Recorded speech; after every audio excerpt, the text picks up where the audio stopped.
Hello दोस्तों, स्वागत है आप सभी का एक बार फिर से आपके अपने YouTube channel TS agri academy में।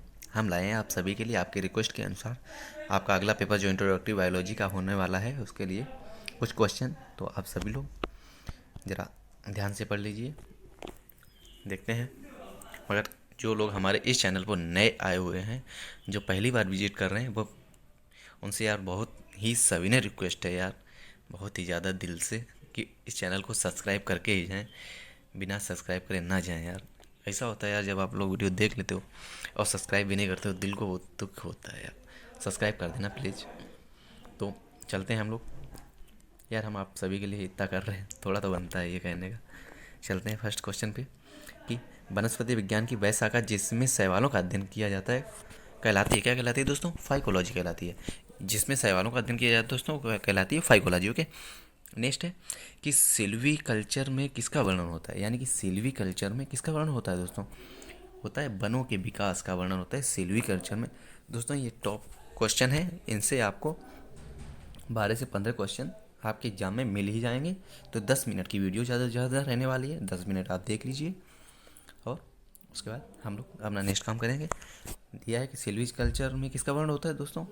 वनों के विकास का वर्णन होता है सिल्वी कल्चर में। ठीक है, नेक्स्ट है कि स्पर्मोलॉजी में किसका अध्ययन होता है? स्पर्मोलॉजी में किसका अध्ययन होता है दोस्तों? बीज का अध्ययन होता है स्पर्मोलॉजी में। ठीक है, नेक्स्ट है कि एग्रोस्टोलॉजी में किसका अध्ययन होता है? जो दोस्तों एग्रोस्टोलॉजी है उसमें किसका अध्ययन होता है? उसमें होता है दोस्तों घासों का अध्ययन होता है एग्रोस्टोलॉजी में। ठीक है, नेक्स्ट है कि पैडोलॉजी में किसका अध्ययन होता है दोस्तों? पैडोलॉजी में किसका अध्ययन होता है? कि आप ये तो आप सभी को पता होगा कि पैडोलॉजी में किसका अध्ययन होता है दोस्तों? भूमि का अध्ययन होता है। पैडोलॉजी में भूमि का अध्ययन होता है। ओके दोस्तों, इसके बाद चलते हैं नेक्स्ट पे। नेक्स्ट दिया गया है कि आनुवांशिकी एवं विभिन्नता के बारे में जानकारी देने वाली वनस्पति विज्ञान की शाखा को क्या कहते हैं? यानी कि विज्ञान की किस शाखा के अंतर्गत हम लोग आनुवांशिकता विभिन्नता के बारे में जानकारी प्राप्त करते हैं? तो दोस्तों वो जो शाखा है हमारी आनुवांशिकी, यानी कि जेनेटिक्स। ओके, यानी कि जेनेटिक्स। इसके बाद नेक्स्ट क्वेश्चन है कि पौधों को नाम देने वाला विज्ञान क्या कहलाता है? यानी पौधों को नाम देने वाला विज्ञान क्या कहलाता है? दोस्तों वो कहलाता है वर्गीकी। ओके, टेक्सोनॉमी वर्गीकी कहलाता है। नेक्स्ट है कि फलों का अध्ययन कहलाता है। फलों का अध्ययन दोस्तों क्या कहलाता है? पोमोलॉजी।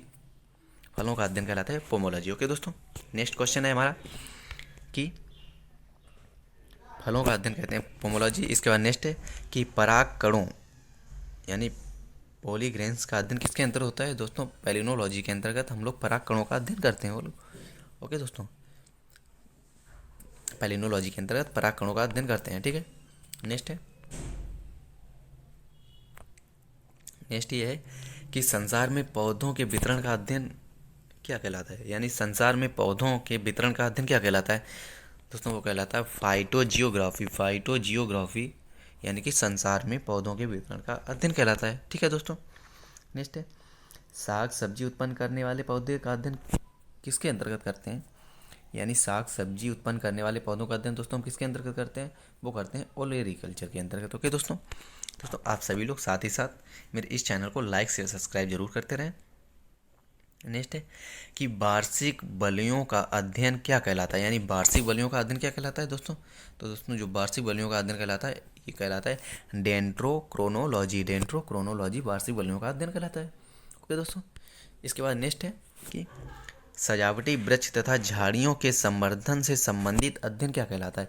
यानी सजावटी वृक्ष झाड़ियाँ के संवर्धन से संबंधित अध्ययन क्या कहलाता है? वो कहलाता है दोस्तों बारबोरी कल्चर। ओके दोस्तों, बारबोरी कल्चर। ओके, इसके बाद नेक्स्ट हमारा क्वेश्चन है कि पौधों की आंतरिक संरचना का अध्ययन क्या कहलाता है? पौधों की आंतरिक संरचना का अध्ययन क्या कहलाता है? वो दोस्तों कहलाता है शारीरिकी। ओके, शारीरिकी।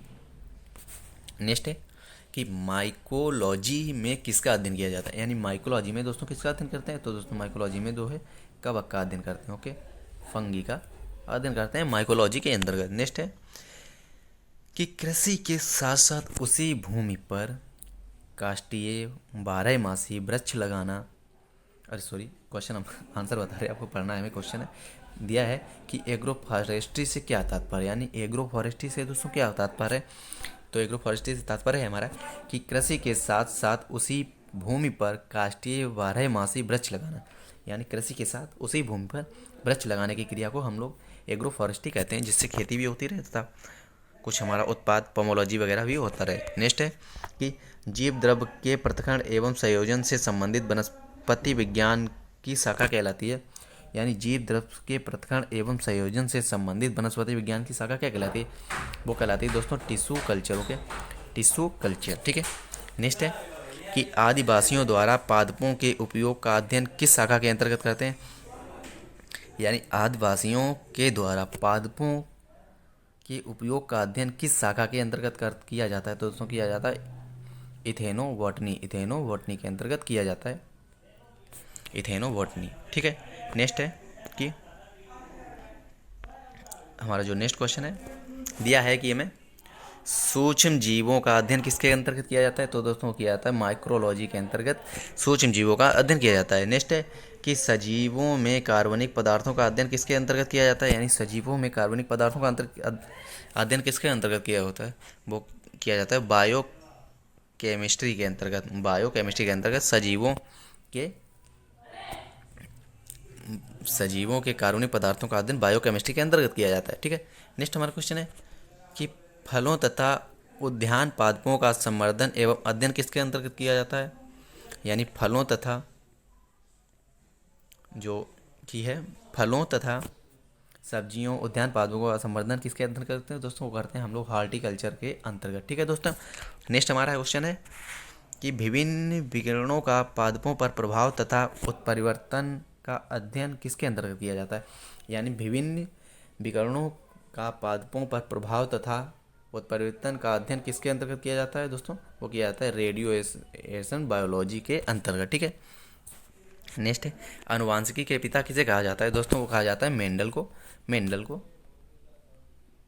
को अनुवांशिकी का पिता कहा जाता है। नेक्स्ट क्वेश्चन है हमारा कि पादप रोग विज्ञान के जनक कौन है? तो दोस्तों पादप रोग विज्ञान के जनक हैं वो हैं हमारे एजे बटलर, पादप रोग विज्ञान के जनक हैं। ठीक है दोस्तों। नेक्स्ट है कि पादप क्रिया विज्ञान के पितामह किसे माना जाता है? तो कहा माना जाता है स्टीफन हेल्स को। ओके दोस्तों, स्टीफन हेल्स को। नेक्स्ट क्वेश्चन है कि कवक में पोषण किस प्रकार होता है? यानी कवक में पोषण किस प्रकार होता है? दोस्तों अवशोषण द्वारा कवक में पोषण होता है। ठीक है दोस्तों। नेक्स्ट क्वेश्चन है हमारा, चलते हैं उसे भी देख लें कि दिया है जंतु विज्ञान के जनक कौन है? दोस्तों जंतु विज्ञान के जनक हैं अरस्तु। ओके दोस्तों, जंतु विज्ञान के जनक हैं अरस्तु। तथा इसके बाद में अगर बात की जाए कि वनस्पति विज्ञान के जनक कौन होते हैं? तो दोस्तों होते हैं थियोफेस्टस।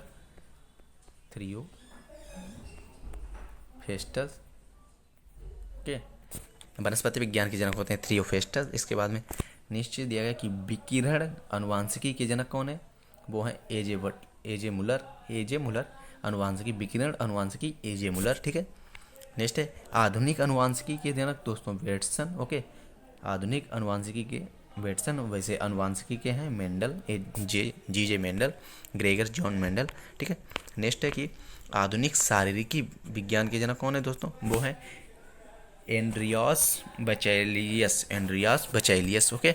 नेक्स्ट है कि रक्त परिसंचरण की तंत्र की खोज किसने की? दोस्तों वो की है विलियम हॉर्वे ने। ठीक है, विलियम हॉर्वे ने रक्त परिसंचरण तंत्र की खोज की। नीचे है कि वर्गीकी यानी कैरोलस लीनियर। वर्गीकी के जनक कौन है? दोस्तों वो हैं कैरोलस लीनियर, जिन्होंने पौधों को दो नाम पद्धति की खोज की थी। ठीक है। चिकित्सा शास्त्र के दोस्तों हिप्पोक्रेटस। नेक्स्ट है कि उत्परिवर्तनवाद किसने दिया? वो दिया दोस्तों ह्यूगो डे ब्रीज ने उत्परिवर्तनवाद दिया। नेक्स्ट है कि माइक्रोस्कोपी की खोज किसने की? दोस्तों मार्सेलो मालपीजी ने।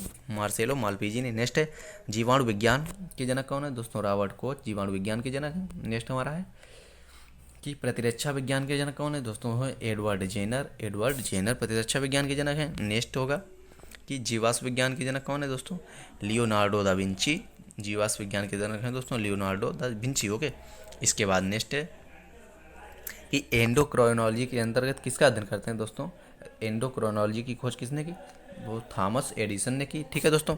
इसके बाद नेक्स्ट है कि अनुवांशिकी भ्रूणकीय है कार्ल इवान वेयर। ओके। नेक्स्ट है कि वनस्पति शास्त्र जो है वो थियोफेस्टस, अभी हम आपको बता चुके थे वनस्पति विज्ञान के जनक थियोफेस्टस हैं।